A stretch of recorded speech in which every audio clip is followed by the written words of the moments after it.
हम सीजनल महंगाई से स्ट्रक्चरल महंगाई पर आए, जो कि सिस्टम से पैदा होती है।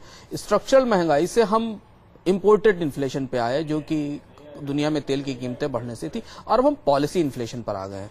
पॉलिसी इन्फ्लेशन अपने आप में एक बहुत अजीब सा फिनोमेना होता है, जहां सरकार ऐसी नीतियां ही तैयार करती है जिससे उसे कीमतें बढ़ानी पड़े, और ये तमाम तरीके की जो पुरानी समस्याएं, पुरानी दिक्कतें, पुराने गलत फैसले हैं, उनसे निकलती है। जैसे आज हम जिस महंगाई को देख रहे हैं, पॉलिसी इन्फ्लेशन है। इसमें कुछ पॉलिसीज ऐसी हैं सरकार को जिनका कदम उठाना पड़ा और जिनके कारण कीमतें बढ़ी। से पूरा का पूरी फ्यूल बास्केट इंडिया की इन्फ्लेशन की तरफ चली गई। डीजल की कीमत बढ़ी, पेट्रोल की कीमत बढ़ी, एलपीजी की कीमत बढ़ी, नैफ्था, एटीएफ और बाकी जो पूरा फ्यूल बास्केट था। उसकी वजह यह थी कि आप एक लंबे समय तक सब्सिडाइज स्ट्रक्चर लेकर चल रहे थे, जिससे सडनली जब आपके सिर पर आफत आ गई और आपको लगा कि अब तो डूबने की नौबत है, क्योंकि फिस्कल डेफिसिट कंट्रोल नहीं होता, तो आपने पॉलिसी डिसीजन लेके उसको बढ़ाया। तो उस पॉलिसी इन्फ्लेशन का असर आपको पूरी तरह से दिख रहा है। पॉलिसी इन्फ्लेशन पे बात करेंगे, और फिलहाल जो आम आदमी की जेब से जुड़ा मामला है, जो रोजमर्रा की जो वो जूझ रहा है इस महंगाई से, उस पर एक रिपोर्ट अपने दर्शकों को दिखाते हैं कि रेल किराए में बढ़ोतरी तो हो गई, 1 अप्रैल से लागू होने वाले बजट के फैसलों से घर की रसोई में भी आग लगने वाली है, क्योंकि खाना बनाने के काम आने वाला सिलेंडर आम आदमी की पहुंच से दूर होता जा रहा है। 1 अप्रैल से शुरू हुए वित्तीय वर्ष में घर की रसोई में इस्तेमाल होने वाला सिलेंडर भी महंगाई के चाबुक की चपेट में आ चुका है, क्योंकि इस वित्तीय वर्ष से एक कनेक्शन पर सिर्फ 9 सिलेंडर ही सब्सिडी वाले रेट पर मिलेंगे। यानी एक घर की रसोई को 1 साल में सब्सिडी वाले सिर्फ 9 सिलेंडर मिलेंगे, और इससे ज्यादा सिलेंडर इस्तेमाल करने की हालत में हर सिलेंडर पर तकरीबन 500 रुपए ज्यादा देने होंगे। सरकार सब्सिडी वाले सिलेंडर की संख्या को 6 से बढ़ाकर 9 करके अपनी पीठ थपथपाती रही, लेकिन 9 सिलेंडर से किसी भी हाल में एक आम परिवार का साल भर का गुजारा तो नहीं हो सकता। और अगर 9 सिलेंडर की सीमा लांघी तो तैयार हो जाइए हर सिलेंडर पर 500 का पत्ता बलि चढ़ाने के लिए। थोड़ा सा भी अगर मनी बढ़ता है या प्राइस हाइक होता है तो तुरंत मिडिल क्लास पीपल इफेक्ट हो जाते हैं इससे। सो आई फील गवर्नमेंट को फिर से एक बार सोचना चाहिए। इसी वजह से सरकार से सब्सिडी वाले सिलेंडरों का कोटा 9 से बढ़ाकर 12 कर देने की दरख्वास्त भी लगाई गई थी, जिसे सरकार ने स्वीकार नहीं किया। सरकार के ये फैसले इसी तरफ इशारा करते हैं कि सरकार को आम आदमी से ज्यादा तेल और गैस कंपनियों के घाटे की फिक्र है। Team news nation. तो मूलभूत सुविधाओं के साथ ही साथ बड़े शहरों में लग्जरी और खाना पीना भी महंगा हो गया है। देखिए हमारी ये खास रिपोर्ट। अगर आप रेस्टोरेंट में खाना खाने जा रहे हैं तो यहाँ पर भी आपकी जेब पर चपत लगेगी। आज से सभी एसी रेस्टोरेंट आपसे सर्विस टैक्स वसूलेंगे। 1 अप्रैल से रेस्टोरेंट में आपको अपने बिल पर 4.94% सर्विस टैक्स चुकाना होगा। पहले सिर्फ अल्कोहल मुहैया करवाने वाले रेस्टोरेंट में ये सर्विस टैक्स अदा करना पड़ता था, लेकिन अब तमाम एसी नॉन एसी रेस्टोरेंट में भी सर्विस टैक्स लागू होने के बाद अब आपको रेस्टोरेंट में खाने के लिए अपनी जेब और ढीली करनी पड़ेगी। मैं आपको बता दूं कि होटल्स, रेस्टोरेंट में अब खाना भी महंगा हो जाएगा। यानी अगर आप रोटी, चावल, दाल या सब्जी खरीदने की महंगाई से बचकर कभी कभार अगर एक बार आप सोचकर बाहर होटलों में खाने भी आ जाए, तो आपकी जानकारी के लिए बता दें कि आपको अब ये महंगा पड़ेगा। जहां एक तरफ आपके बिल पर, खाने के बिल पर 4.94% सर्विस टैक्स का भुगतान करना पड़ेगा, वहीं दूसरी तरफ लग्जरी गुड्स के दाम बढ़ जाने के कारण एसी का जो किराया है वो बढ़ा दिया गया है। इसकी वजह से होटल मालिकों ने ये तय किया है कि इसका जो किराया है वो उपभोक्ता से वसूल नहीं किया जाएगा, लेकिन इसके लिए जो आप चिलचिलाती गर्मी में होटलों में बैठकर खाना खाते हैं वहाँ एसी बंद रहेगी। अगर आप अपने घर में महंगी गाड़ी लाने की सोच रहे हैं तो सावधान हो जाइए। एसयूवी और महंगी गाड़ियों पर एक्साइज ड्यूटी 27% के बजाय 30% लगेगी। 2000 रुपए से ज्यादा कीमत के मोबाइल फोन पर एक्साइज ड्यूटी 1% के बजाय 6% लगेगी। कंपनियां इसे खरीदारों से वसूलेंगी। इतना ही नहीं, मुंबई में भी आम आदमी के लिए सफर महंगा हो जाएगा। बेस्ट प्रशासन ने किराए में 2 किलोमीटर की दूरी पर 1 रुपए और 3 किलोमीटर की दूरी पर 2 रुपए का इजाफा किया है, जबकि एसी बसों के न्यूनतम किराए में 5 रुपए की बढ़ोतरी की जाएगी। बेस्ट बस से 2 किलोमीटर सफर के लिए न्यूनतम किराया पहले 5 रुपए था, जबकि अब इजाफे के बाद मुंबईकर को 6 रुपए चुकाने होंगे। अगर एसी बसों की बात करें तो नई दर लागू होने के बाद न्यूनतम किराया 15 रुपए से बढ़कर 20 रुपए हो जाएगा। मुंबई में रोजाना 40 लाख से ज्यादा लोग बेस्ट की बसों में सफर करते हैं, जिनमें से 70% लोग 2 से 3 किलोमीटर की यात्रा करते हैं। ऐसे में बढ़ी हुई दरों का बोझ सबसे ज्यादा आम आदमी पर ही पड़ेगा।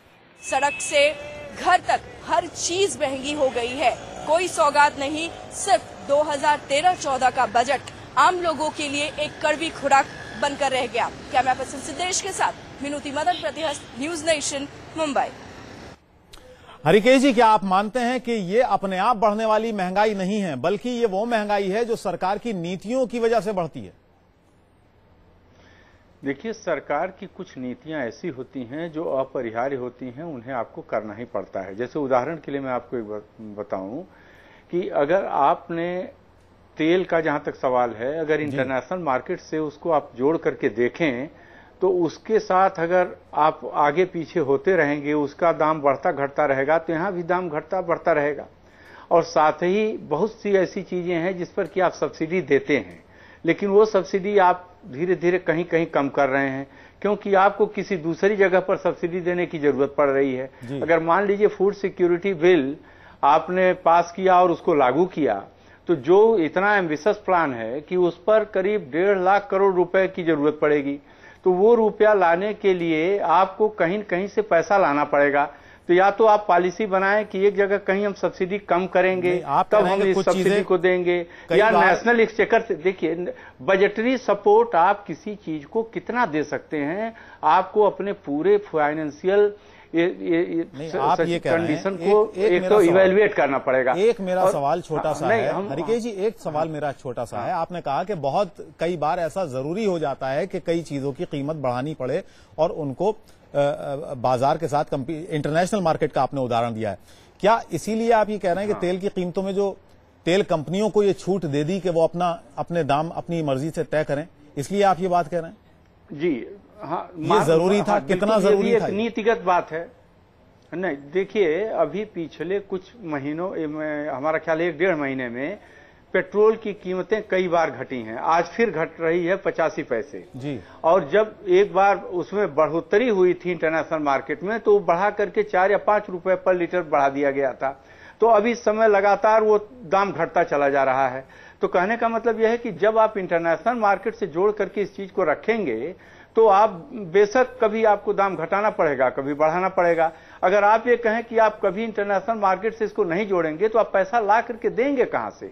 एक तरफ आपको विकास का काम भी करना है, देश का सारा खर्च भी चलाना है तरह तरह के मदों में, तो उन चीजों के लिए पैसा भी तो चाहिए। हाँ, एक बात मैं जरूर मानता हूं कि कोई भी सरकार हो, चाहे एनडीए की हो, यूपीए की हो, या कोई और सरकार हो, तमाम थर्ड फ्रंट की सरकार बनी थी, इन सारी सरकारों के सामने एक बात की चुनौती है, और वो ये है कि प्रशासनिक खर्चे जो हैं उसको कैसे कम किया जाए। चलिए एक रिएक्शन लेते हैं। लालजी टंडन साहब, ठोस कार्रवाई नहीं हो पा रही। लालजी टंडन जी, आपसे जानना चाहेंगे, आप लगातार आरोप लगाते रहे हैं सरकार पर, महंगाई को लेकर बड़े तीखे आप वार करते रहे हैं, लेकिन एक सच्चाई ये भी है कि एनडीए शासन में ग्रोथ रेट काफी कम था आज के मुकाबले।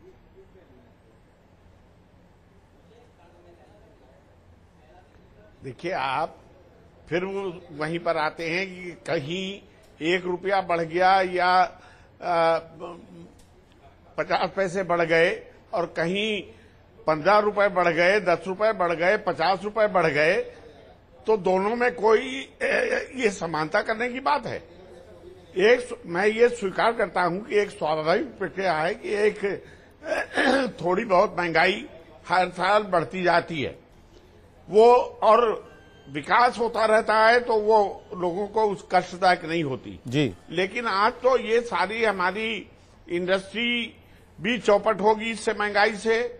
जो गवर्नमेंट की प्रोजेक्ट्स हैं उसकी लागत बढ़ जाएगी। 25% अगर मकान बनाने में खर्चा बढ़ जाएगा, तो 25% सड़क बनाने में भी खर्चा बढ़ जाएगा जी। चलिए आप हमारे साथ बने रहिए। सड़कें बजट में पिछले साल बनी है, आप बने रहिए। लालजी टंडन जी, अंशुमान जी, एक चीज बताइएगा, जिस तरीके से हरिकेश जी कह रहे हैं कि बहुत सारी ऐसी चीजें होती हैं जो अपरिहार्य हो जाती हैं, जरूरी हो जाती हैं, क्या वाकई बहुत जरूरी हो जाती हैं? और खास तरीके से और ये पूछना चाहूंगा, जो डी कंट्रोल किया है तेल कंपनियों को, ये कैसी पॉलिसी थी, ये कैसी नीति थी सरकार? नहीं, अपरिहार्य आप उसे किसी विशेष संदर्भ में देख सकते हैं। हरकेश जी आज की परिस्थिति ले रहे हैं। अगर आप पूरी भारत की महंगाई आज की महंगाई नहीं है, हम 2008 से इस महंगाई को में फंसे हुए हैं और ये शायद भारत में सबसे लंबा महंगाई का दौर है।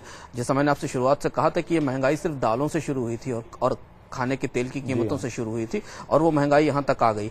अपरिहार्य इसलिए हो गया क्योंकि हमने चुनाव के दौरान, जब राज्यसभा में विधानसभाओं के चुनाव थे, हमने कीमतें नहीं बढ़ाई उस समय तेल की।